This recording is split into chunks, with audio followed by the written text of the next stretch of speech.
Hello everyone, welcome to my channel. Please subscribe and keep watching more details. The Young and the Restless spoilers. Sharon's next Blackout horror revealed Cameron takes over with scary results. The Young and the Restless, Y&R, spoilers reveal that Cameron Kirsten, Lyndon Ashby, will continue to pressure Sharon Newman, Sharon Case, to do the unthinkable.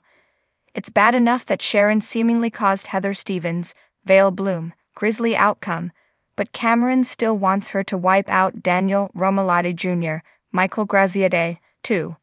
Cameron has been stuck on this idea that getting rid of Daniel for good is the only path to closure and happiness for Sharon. Of course, Cameron is just a twisted manifestation of Sharon's worst thoughts and impulses, but his presence is a real force in her world. Cameron clearly has a tight grip on Sharon's psyche and could drive her to make another move she can't take back. Even if Sharon isn't willing to stoop as low as Cameron is demanding, there's another possibility here. Cameron already offered to take over back when Sharon was contemplating the whole poison thing. We can't forget that Sharon doesn't even remember buying that poison bottle, nor does she recall the moment Heather lost her life. If Sharon won't target Daniel herself, Cameron may ultimately take over with scary results.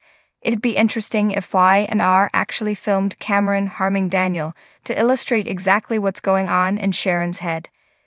In other words, if Sharon isn't willing to make an attempt on Daniel's life, she may ultimately surrender to Cameron and let him do it for her. That doesn't necessarily mean Daniel will perish like Heather, but he could at least land in grave danger. There must be a reason why Cameron is still harping on Daniel's demise being the only way for Sharon to move on. This may be building to another Blackout along with more horror once Sharon wakes up. Cameron previously wanted Sharon to poison Daniel's whiskey, but things may take a more gruesome turn if things go off the rails. Is all this building to Sharon's next crime? Will Cameron take over and target Daniel? In the small, elite town of Genoa City, where secrets brew like a perfect storm, Sharon Newman's world was about to descend into chaos once more. Life had been deceptively calm after Cameron Kirsten's reign of terror, but like a nightmare that lingers beneath the surface, his shadow loomed over Sharon in ways she couldn't yet comprehend. Sharon had fought hard to rebuild her life, focusing on her family, her relationships, and running Crimson Lights, but the scars of her past remained. Recently, Sharon had been plagued by a series of blackouts. At first, they were brief and easy to dismiss as stress or fatigue. Running a successful coffee house, supporting her daughter Faith through her tumultuous recovery, and navigating her feelings for Nick and Chance had put her under considerable strain. Yet the blackouts began to grow more frequent, and the gaps in her memory longer. Strange things started happening during these lost hours, small, unsettling things that Sharon couldn't quite explain. One morning she woke up in her bed, her clothes stained with dirt and her hands raw, as if she'd been digging. The sight sent a shiver down her spine. Her mind raced, desperately trying to piece together what had happened, but the memory was a void. She was no stranger to trauma, having survived multiple harrowing experiences, but this felt different. Something, or someone, was taking over her life, and she couldn't stop it. Sharon tried to brush it off, telling herself it was just stress, but deep down she knew better. There was a darkness creeping in, a familiar feeling she had experienced years ago, when Cameron Kirsten had nearly destroyed her. Cameron's return from the dead had shocked the entire town, but his apparent demise in a brutal showdown seemed to have closed that chapter for good, or so she had thought. Unbeknownst to Sharon, Cameron's grip on her had never fully loosened.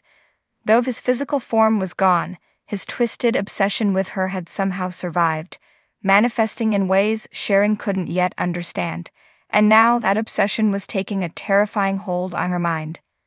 One evening, Sharon was closing up Crimson Lights when everything went black. When she came to, it was morning. She was standing in the woods, deep in the outskirts of Genoa City, with no recollection of how she had gotten there. Her hands were filthy, and there was a sinister sense of déjà vu that chilled her to the bone. As she stumbled back to her car, her heart raced. This was more than a blackout. This was something darker. Sharon rushed home, trying to compose herself, but when she arrived, she found something terrifying waiting for her.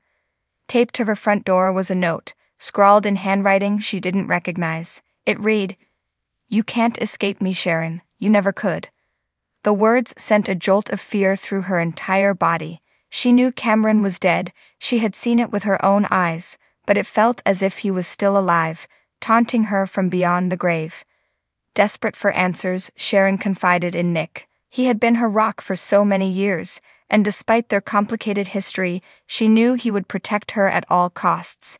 Nick listened intently, his face growing darker with concern as Sharon recounted her experiences.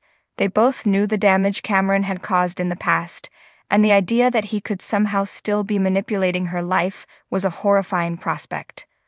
"I'm not crazy, Nick," Sharon insisted, her voice trembling. "I know what I've been through, and I know that Cameron is behind this somehow. It's like he's in my head, taking over." Nick wrapped her in his arms, trying to comfort her. "We'll figure this out, Sharon. I won't let anything happen to you." But Nick's words, though well-intentioned, couldn't quell the rising terror within Sharon. Every time she closed her eyes, she saw Cameron's face, his cold, calculating eyes staring into her soul.